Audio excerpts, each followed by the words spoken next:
Hi everyone. Today I'm going to talk about patch antennas. There are some videos on my channel where you can see like how you can design them and how you can simulate them.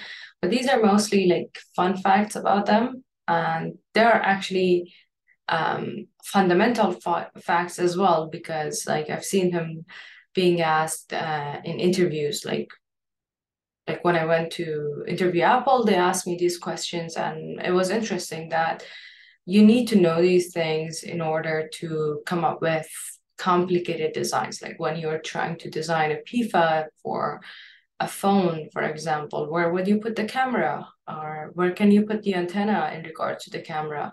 So these fundamental facts are very important to know. So let me start with some simple ideas and then I'll go through the fun facts. This is going to be a short video because the simulations and the designs or the details about the designs are already on my channel. Okay. Okay, so for example, this is how a patch antenna looks like. As I would like to say, it's a very simple antenna, but very interesting. So let's say this is the substrate. And then the patch antenna looks like a rectangle patch, as the name suggests. And then you have then there is the ground layer on the back of the substrate as well. And then so the patch antenna is on the top, let's say. This is a very simple one. So this would be the patch on the top. Now there are some ways, different ways you can feed this patch antenna. Right now, there is no feeding point. This is a patch, there is a ground underneath it, and then you have to find a way to basically feed it so that you can radiate those nice electromagnetic waves at the frequency that you want, right? Now, there are three types of feeding that you can do. One of them is a coaxial line. The other one is spatially fed through a slot. And then inset fed with a microstrip line. So how do these look like? So the coaxial line one is, for example, if this is the ground layer, you would make a hole in it and then basically bring the signal line of the coaxial line here and then the rest of the shield of it would be in the back. And this would be the feeding point. So you would literally connect the signal point of the signal or the inner conductor of a coaxial line to the patch and then feed it. Now, this would be the first method. On the second method, if we again look at the substrate with the patch on it, now this one has more layers for especially fed through a slot because now you have to design a slot here. So let's say this is the ground layer. You would make a slot through it. So literally strip a small rectangular shape out of it. And the rest of it is conductive.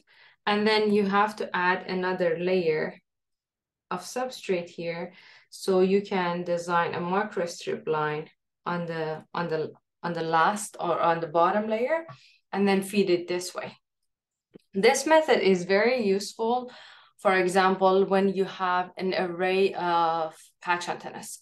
So when you can't feed like multiple patch, you don't have a space to feed all the patches of the array on one layer, then you would add another layer so it would give you space so you can basically come up with a design. Like you've seen, for example, if from the top layer, if you have a patch antenna here, and here, so you have a 2x2 array, then if you wanted to feed all of these here, it will look like something like this, let's say. For example, this is just one way. Obviously, it depends on like what polarization you want you're trying to get and things like this. and these are thinner. So, but anyway, this is just a way. Now, if you had more of these, if you had dual polarization, so imagine you had both horizontal and vertical, now you have to add another feed microstrip lines here as well. So it would become very busy. Sorry, I should have actually explained the third one before going to this concept, but you get the idea. So now, whenever you have this situation, when you have a lot of patches on a single layer and then you have multiple feeding points, or you have to feed one patch more than once, then it's a good idea to separate the feeding and the patch antennas through the spatially fit slot antennas, so you buy yourself more space. Now, as I already went through it, the third method is the inset fed microstrip line. Now on this one, again, you have the substrate, then you have the patch antenna, and then you just simply feed it with a microstrip line. And on the back, you have, again, the ground layer. So this is the way you would do it. Right? This is a very simplistic way again. Now let's look at this one. Let's look at, for example, this one in more details. What is the fun fact about the patch antenna that I wanted to talk about? So when you feed the coaxial, when you feed the patch antenna like this, what happens is that you have currents coming to the patch. Let's say you have exactly these currents or whatever it looks like on the patch. Right now, I'm not trying to be like talking about excitation modes or anything like that. And these currents are gonna induce exactly opposite direction of currents on the ground layer. So what happens is that, let's say, I'm gonna go to this one again.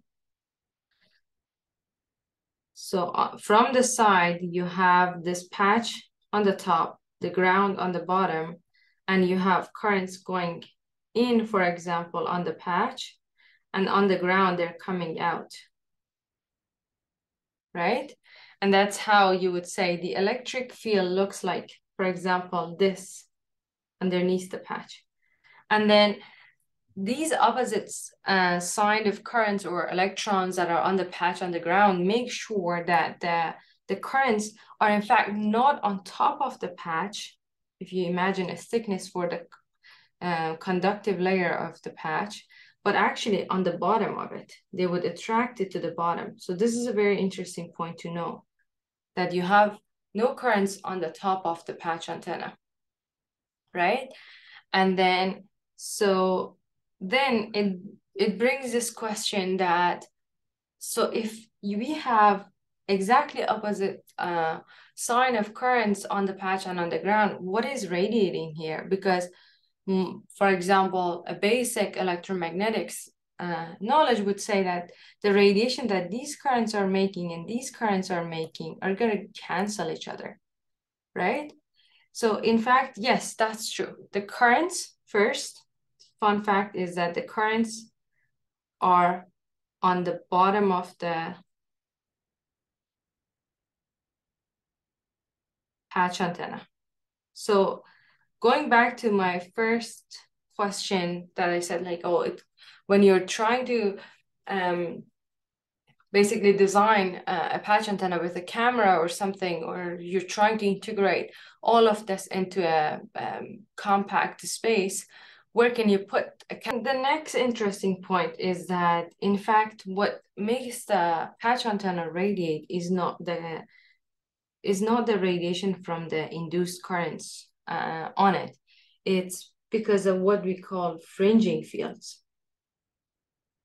These fringing fields are the one that can radiate. So radiation of the patch antenna is actually because of the fringing fields. Then, okay, that's good. Now you might ask, so where should I put this feeding point on the patch antenna? How should I decide that, right? Because you saw me like just putting it here. Why wouldn't I put the feeding point here or here at the edge or something else? The same stands true for when you're deciding to place this slot on the ground. Where should it be in comparison with the patch antenna? Now, the concept that can be used to decide that is the input impedance. For example, a lot of regardless of the method that you would use to design the patch, this one or this one or this one, at the end of the day, you have to bring power from the wall, basically, and then you have to bring it through a cable. Now, these cables, mostly coaxial cables, these cables mostly have or commonly have an input impedance of 50 ohm or 75 ohm. Now, 50 ohm is more commonly used. So what does that mean? So let's say you have a coaxial line with the inner conductor and the outer conductor looking like this. This is from the side, you have a 50 ohm and you're bringing it through connecting it with a connector like a SMA connector, something like that to here or here. Or here, you're just connecting it directly here without the SMA connector. Now, what happens is that if the patch antenna's input impedance is not 50 ohm, now let's say this is the patch, right?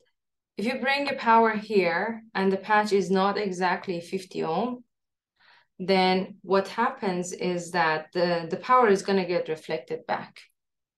So you have to make sure that wherever you're feeding the patch antenna, the coaxial line is seeing a 50 ohm, because otherwise the power goes back and you're not transmitting the maximum power that you can to the patch. Now, how do you decide where is the 50 ohm for the patch antenna? Now, this is an interesting concept, because imagine you're feeding the patch antenna somewhere, right? Now, looking from the top, you're gonna have maximum voltage here. I'm gonna do it with red here. Maximum voltage at the edges, and then almost zero here, of zero voltage here. And then the opposite happens for the currents, because at the edge of the patch, the current has to drop to zero. So if this is W and we're looking on this axis, this is VI, or I'm gonna call it the input impedance, and this is the W axis, or the width of this, then what we're gonna see is that for the voltage, we're gonna see maximum here, a minimum here. And then for the current, we're gonna see exactly zero on the edges, and this is the edge. So when you calculate input impedance, which is V over I, then obviously, because I is zero here, you're gonna have a very large input impedance here. And then because it's zero here, you're gonna have something like this. Now I'm drawing the absolute value of input impedance. So the 50 ohm basically is going to be not in the center, because the center has a, I'm gonna draw it again here. So if we look at the axis again, the input impedance on the width is gonna look like this. So in the middle, you're not gonna feed it there, because that's exactly the 0 point. This is 0 ohm for the input impedance. Then here it's maximized, so about 200, 300 ohm or something like that, depending on your design. It can go as much as a very high number. So somewhere between here and here is gonna be 50 ohm.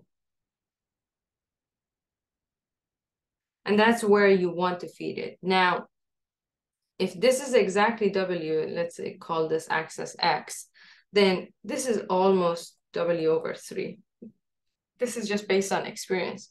So what does that mean? It means that for the first design, if this is W, then you're going to feed this at W/3, almost. If this is, again, W, you're going to put the center of the slot somewhere that is going to be W/3 away from the edge of the antenna, the edge of the patch. The same thing here. Now, this microstrip line is coming to meet the patch. If you feed it right at the edge, it's going to have a mismatch because we know that right at the edge, the impedance is very high.